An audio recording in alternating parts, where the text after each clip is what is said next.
A Bíblia nos diz que o primeiro homem e mulher na Terra viveram em um jardim luxuriante. Os cientistas concordam que quando os primeiros humanos apareceram, o clima era morno e agradável. Agora o homem já viajou por quase toda a parte do globo, das regiões cheias de gelo dos polos aos mais quentes e secos desertos, dos mais altos picos das montanhas às profundezas do oceano. Em cada lugar que o homem visitou, achou uma forma qualquer de vida animal. De modo misterioso, as criaturas da natureza adaptaram-se a viver nas mais extremas zonas da Terra. Vamos ver onde eles vivem. Às vezes nos lugares mais inesperados. Como vivem? Sob as mais rigorosas condições. E que adaptações miraculosas permitem que eles sobrevivam.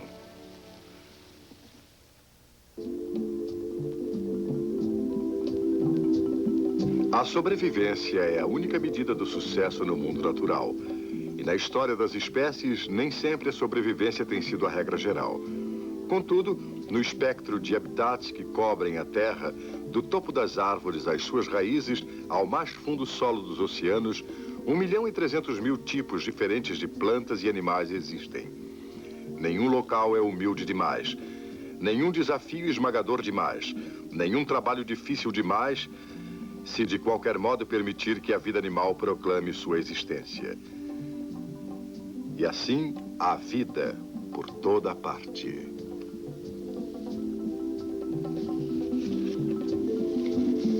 Mas não se achou nenhum berço melhor do que as zonas tropicais, nutridas pelas chuvas abundantes e pelo calor vivificante.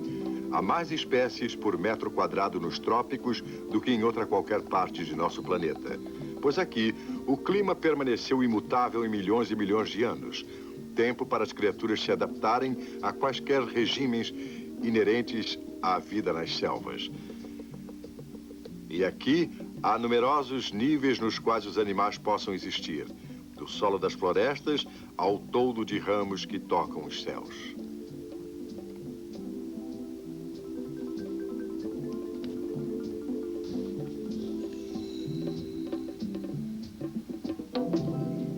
O caimão é a ponte entre os dois mundos, o da terra e o das águas. Nas árvores acima, a natureza orquestrou milhares de variações sobre o tema da vida nas alturas. O esquisito marsupial do Novo Mundo, o texugo pigmeu do Novo Mundo, escondem-se entre os galhos. Os macacos estão maravilhosamente adaptados à vida no alto. Graças aos polegares e dedos opostos, a maioria pode agarrar os ramos e mover-se facilmente por entre as árvores. Este habitat oferece comida, um local para dormir e proteção contra os predadores presos à terra. O aucari é a única espécie entre os macacos tropicais americanos que tem cauda curta. O resto, como esse sagui esperto, tem cauda longa, que eles usam para balançar-se quando trafegam pelo seu mundo de folhagem, o seu habitat.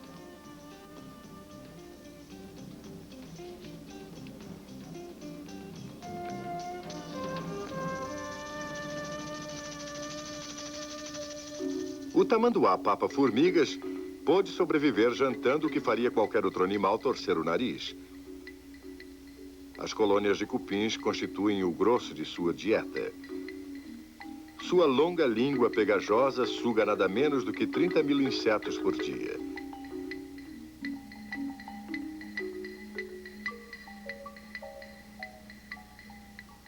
Sua parenta, a preguiça, é provável que seja a coisa mais parecida com câmera lenta que a natureza já inventou. Enquanto a maioria das criaturas anda com seus pés, a preguiça pendura-se neles. Mas neste local onde os olhos dos predadores estão alertas aos movimentos rápidos, a própria lentidão da preguiça a preservou. Sendo tudo o que o seu nome implica, a preguiça é, entretanto, firme de pés. Os cientistas acreditam agora que a lentidão dos seus movimentos é devida antes ao seu sistema nervoso do que aos seus músculos. De qualquer modo, ela aprendeu a ir devagar e sobreviver.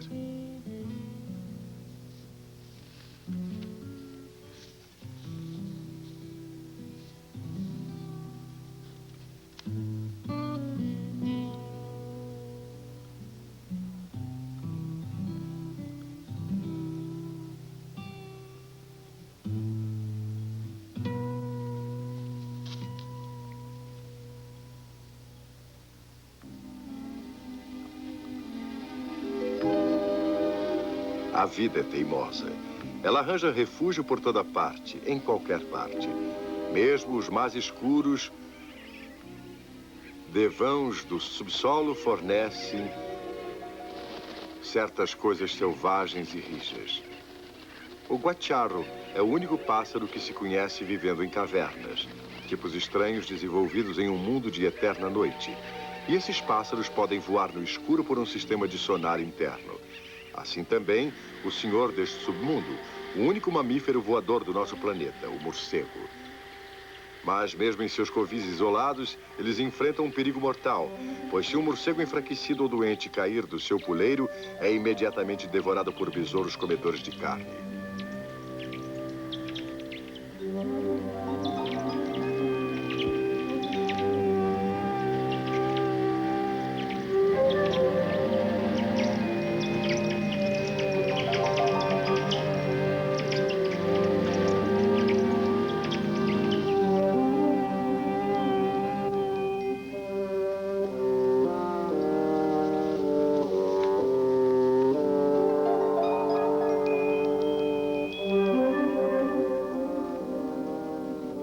A vida animal cobre o mundo com um mosaico das mais diferentes combinações. Às vezes parecem bizarras e a concorrência parece feroz. Mas mesmo acuados por predadores tão vorazes, os morcegos constituem a segunda maior população de mamíferos na Terra. De algum modo, o forte sobrevive.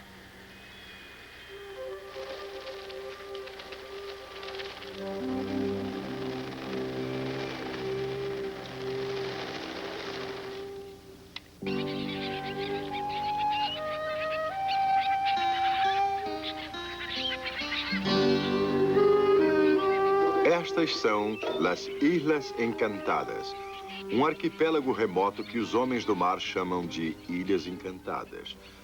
Para nós, são as Galápagos, rijos pedaços de terra formados por convulsões vulcânicas, alinhados sob o Equador ao largo da costa do Pacífico. Aqui havia uma página em branco onde a natureza pôde criar desenhos originais, um local vazio onde novas espécies podiam evoluir.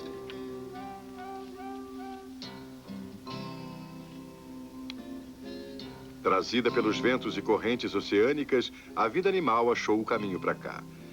Mas para sobreviver neste terreno árido e difícil, estes colonos tiveram de adaptar-se às condições diferentes e únicas que encontraram. Mas o seu sucesso foi tão grande que quando Charles Darwin visitou as Galápagos em 1835, notou variações na mesma espécie de animais de ilha para ilha. Em certas ilhas, por exemplo, as tartarugas das Galápagos tinham cascos que lhe permitem porem-se de papo para o ar para comerem. Em outras, onde as tartarugas alimentam-se no próprio terreno, suas carapaças eram de feitio diferente. Essas variações entre as coisas vivas semelhantes inflamaram na imaginação de Darwin a ideia de que eventualmente levou à sua radical teoria da evolução. Tinha visto um grupo de animais estranhos, criaturas que se desenvolveram para tornarem-se únicas na Terra. Tinham evoluído para combinar com o pouco que esta terra agreste tinha a oferecer. Para fincar pé no terreno desesperador, iguanas de terra desenvolveram a habilidade de digerir qualquer alimento vegetal, mesmo o normalmente incomível cactus espinhento de pera. Hoje, as iguanas de terra espalham-se do nível do mar a elevações vulcânicas 1 quilômetro distantes.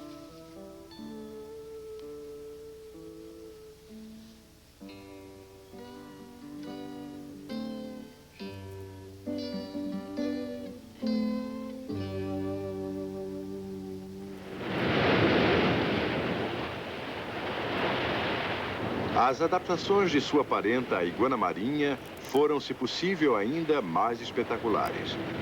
Esses répteis parecidos com dragões de 1 metro dão à ilha uma aparência pré-histórica. Contudo, eles não existiram em mais parte alguma da Terra, em qualquer outra época, e nunca foram vistos antes dos primeiros marujos e aventureiros terem achado o caminho para cá.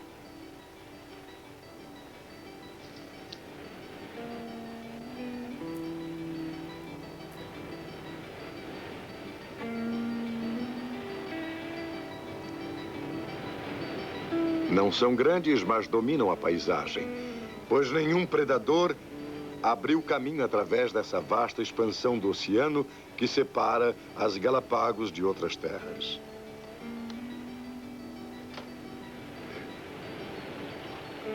Caranguejos escarlates escavam a costa, limpando as praias da carniça. Ocasionalmente, pegando sobras das iguanas marinhas e seus refúgios.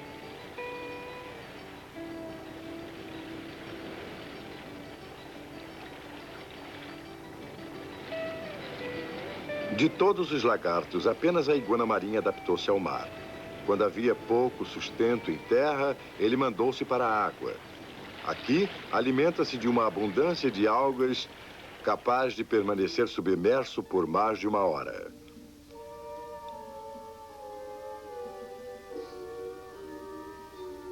Mas o iguana é um animal de sangue frio.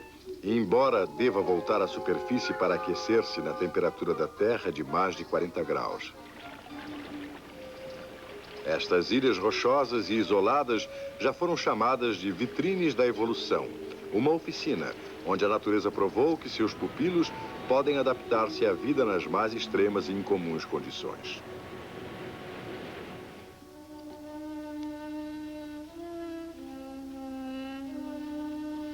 Os desertos cobrem um total de 1/7 da superfície térrea do nosso planeta. Abrasados pelo sol, varridos pelos ventos, sem água e desolados, essas proibitivas vastidões parecem completamente sem vida. Mas mesmo sob o sol escaldante do deserto, os animais aceitaram o desafio, desenvolveram-se, adaptaram, proliferaram. Os árabes chamam isto o Vale da Lua.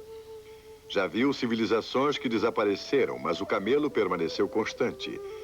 Pôde sobreviver durante semanas sem água, onde um ser humano estaria morto em 3 dias. É obstinado, teimoso e absolutamente indispensável. Vivendo do capim do deserto, o camelo armazena fluidos nos tecidos do seu corpo. E esses podem ser vagarosamente liberados. Um milagre que ninguém ainda compreendeu completamente. A famosa corcova do camelo é um depósito de emergência de gordura.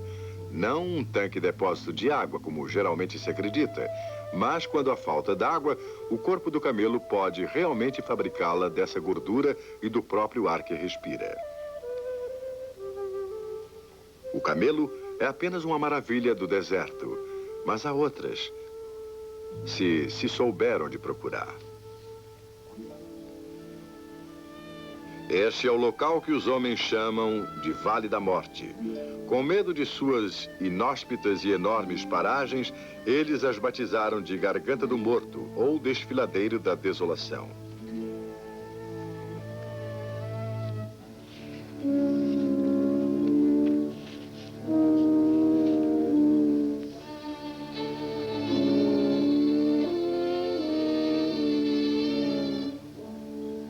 O Vale da Morte não nos oferece a vida como estamos acostumados a pensar nela, mas há criaturas aqui que enfrentam a região hostil e vencem.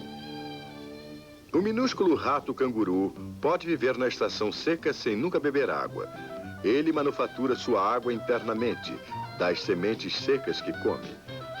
Para conservar a perda da água corporal pela evaporação, ele faz sua casa em um buraco frio e úmido por baixo da fornalha do solo do deserto.